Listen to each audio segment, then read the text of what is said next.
सभी को दीपावली की बहुत बहुत शुभकामना। दीपावली का पर्व आने वाला है और हिंदू धर्म में दीपावली सबसे बड़ा त्यौहार माना जाता है। आज के वीडियो में हम देखेंगे कि दीपावली पूजा के लिए हमें क्या क्या सामग्री चाहिए। दीपावली पर विशेष तौर पे माँ लक्ष्मी जी की पूजन किया जाता है। इसके साथ ही धनतेरस से ही दीपावली का पूजन शुरू हो जाता है। तो आज के वीडियो में मैं आपको दीपावली पूजन की सामग्री दिखाऊंगी और बताऊंगी, क्योंकि तो आप लिस्ट बना सकते हैं सारी सामग्री की। आप लिस्ट बना लीजिए ताकि आप पहले से ही सारी सामग्री ले आएं और दीपावली के पूजन के समय हड़बड़ाहट ना हो। मैं एक एक करके आपको सारी सामग्री दिखा देती हूँ। दीपावली का पूजन करने के लिए सबसे पहले हमें चौकी चाहिए होती है।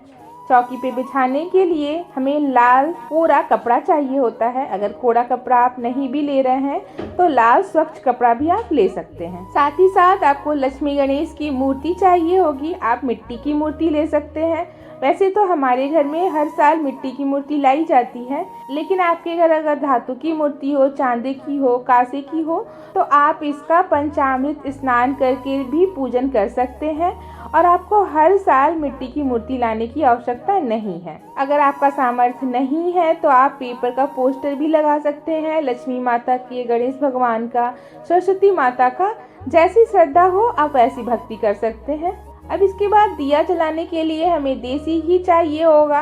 5 दिए कम से कम देसी घी की अवश्य जलाएं। उसके बाद आप सरसों का तेल भी उपयोग कर सकते हैं। आप तिल का तेल भी उपयोग कर सकते हैं। सरसों के तेल के आप 21 दिए, 51 दिए या 101 दिए जलाइए।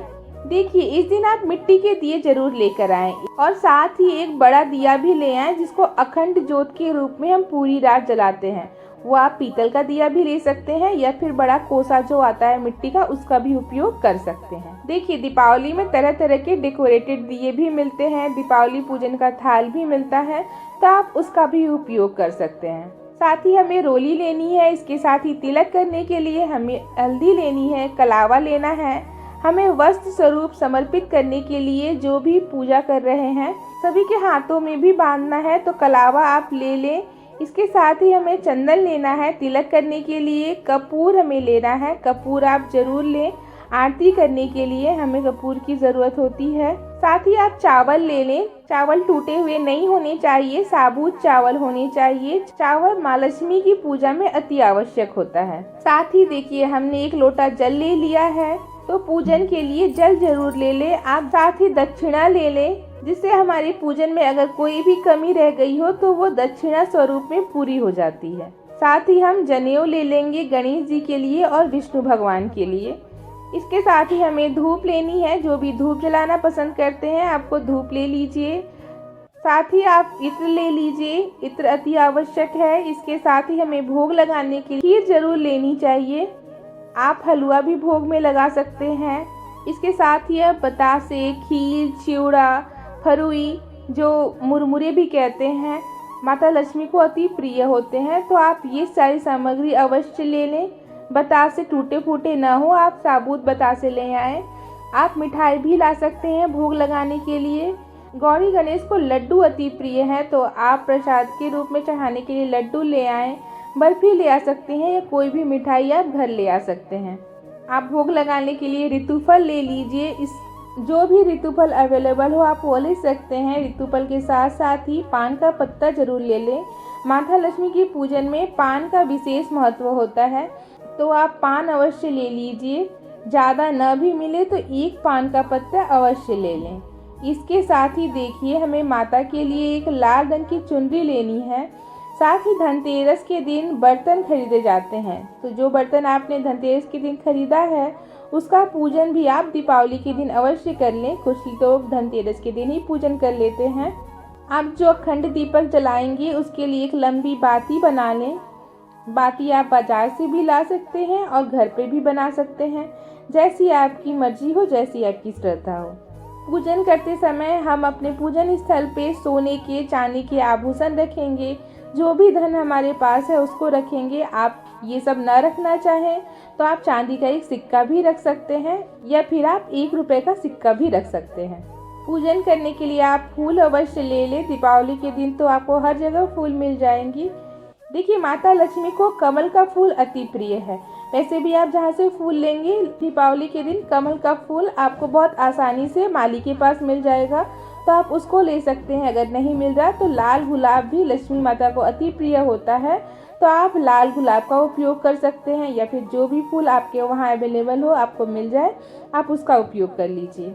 इसके साथ ही हम सुपारी ले लेंगे। देखिए, अगर आप नवग्रह की स्थापना कर रहे हैं तो आपको अधिक सुपारी की आवश्यकता होगी, लेकिन अगर आप नवग्रह की स्थापना नहीं कर रहे हैं तो आप 2 सुपारी भी ले सकते हैं, एक कलश में डालने के लिए और एक गौरी गणेश की स्थापना के लिए। इसके साथ ही आप कमलगट्टे ले लीजिए। कमलगट्टे लक्ष्मी माता को अति प्रिय होते हैं। लक्ष्मी माता को प्रसन्न करने के लिए कमलगट्टों की माला भी चढ़ाई जाती है। आप इस तरह से कमलगट्टे चढ़ा सकते हैं, 5, 11, 13, जैसी भी आपकी सामर्थ्य हो। दीपावली के पूजन में कौड़ियाँ चढ़ाई जाती हैं, तो आप कम से कम 2 कौड़ी, 5 कौड़ी, 11 कौड़ी, 13 कौड़ी ले आएँ और उसका पूजन कर उसे लाल कपड़े में बांध के अपने तिजोरी में रखें। इससे कहा जाता है कि आपके धन में वृद्धि होती है, तो आप उस दिन कौड़ियाँ अवश्य ले आएँ। साथ ही साथ आप गोमती चक्र भी ले आएँ। गोमती चक्र भी दीपावली के दिन पूजन करना अति शुभ माना जाता है, इससे आपके भाग्य में वृद्धि होती है। आप श्रीयंत्र ले आएँ। दीपावली के पूजन में आप श्रीयंत्र की स्थापना अवश्य करें। कहा जाता है कि श्रीयंत्र में माता लक्ष्मी के प्राण बसते हैं, तो आप श्रीयंत्र का पूजा अवश्य करें। साथ ही साथ आप कुबेर यंत्र भी ले आएं, क्योंकि दीपावली के दिन लक्ष्मी माता, गणेश भगवान, कुबेर भगवान की पूजा की जाती है। अगर आपके पास गोमती चक्र, कौड़ियाँ, कमलगट्टे पिछले साल के पड़े हुए हैं तो जरूरी नहीं कि आपको हर साल ये सारी चीज़ें खरीदनी हो। आप उसी का गंगा जल से शुद्धिकरण कर या पंचामृत से शुद्धिकरण कर दोबारा उपयोग कर सकते हैं। साथ ही माता लक्ष्मी को सप्तनाद चढ़ाया जाता है, तो आप 7 खड़े अनाज ले लीजिए। ये मार्केट में बहुत आसानी से उपलब्ध होते हैं। आज के दिन माता लक्ष्मी को आप धनिया अवश्य चढ़ाएं। कहा जाता है कि आज के दिन धनिया का पूजन कर उसे घर के फुलवारी में अगर बोया जाए तो जैसे जैसे धनिया बड़ा होता है वैसे वैसे घर में धन की वृद्धि होती है। अगर आप कलश की स्थापना करते हैं तो आपको इन सामग्री की आवश्यकता पड़ेगी। आप एक जल से भरा हुआ कलश ले लें। कलश आप पीतल का, तांबे का या मिट्टी का भी ले सकते हैं। उसमें डालने के लिए 5 पल्लव ले सकते। आम का पत्ता 5, 7 या 9 के संख्या में हो। जरूरी नहीं कि वह एक ही टहनी में हो। अगर वह एक टहनी में है तो भी अच्छा है, और अगर अलग अलग है तो आप उसका भी उपयोग कर सकते हैं। अगर आपको आम का पत्ता नहीं मिल रहा है तो आप अशोक के पत्तों का भी उपयोग कर सकते हैं। साथ ही साथ कलश में डालने के लिए गंगा जल, 1 सुपारी, हल्दी की 1 गांठ, 1 सिक्का, 1 जोड़े लौंग, 1 इलायची, साथ ही कुछ अक्षत की आवश्यकता होती है। आप कलश की स्थापना, दीप स्थापना भी कर सकते हैं और साथ साथ श्रीफल की भी स्थापना कर सकते हैं। तो अगर आप दीप स्थापना करते हैं तो कलश में इन चीज़ों को डाल के उसके ऊपर एक चावल का भरा कटोरा रख के दीपक जला लें, या फिर उसके ऊपर आप नारियल को लाल कपड़े में बांध कर भी रख सकते हैं। हाँ, अगर आप नारियल रख रहे हैं तो ये बात ध्यान दें कि नारियल का मुख आपके तरफ हो। धनतेरस के दिन आप जो झाड़ू लेकर आए हैं उसकी भी पूजा आप दीपावली के दिन अवश्य कर लें, और कहा जाता है कि इसका पूजन कर अगले दिन से इससे घर को झाड़ना शुरू किया जाता है। फ्रेंड्स, मैंने सामान्य तरीके से पूजन करने वाली सामग्रियां बता दी हैं। मुझे उम्मीद है ये वीडियो आपके काम की होगी। आप अपनी लिस्ट बना लें ताकि पूजन से पहले आप सारी चीज़ें लेकर आएँ। अक्सर ऐसा होता है कि दीपावली पूजन में हम बैठ जाते हैं, फिर चीज़ें हमें मिलती नहीं हैं, तो आप सारी चीज़ें एक साथ इकट्ठा करके अपने पास रख लें। फ्रेंड्स, ये वीडियो अगर आपको थोड़ा सा भी काम का लगा हो तो चैनल को अवश्य सब्सक्राइब करें। हिंदू धर्म के रीति रिवाज, त्योहारों की संपूर्ण जानकारी के लिए आप हमारे चैनल को सब्सक्राइब कर लें। यह दीपावली आप सभी के घर में खुशियाँ लेकर आए। माँ लक्ष्मी की कृपा आप सभी पे बनी रहे। फिर मिलते हैं अगले वीडियो में। जय माता दी। राधे राधे। धन्यवाद।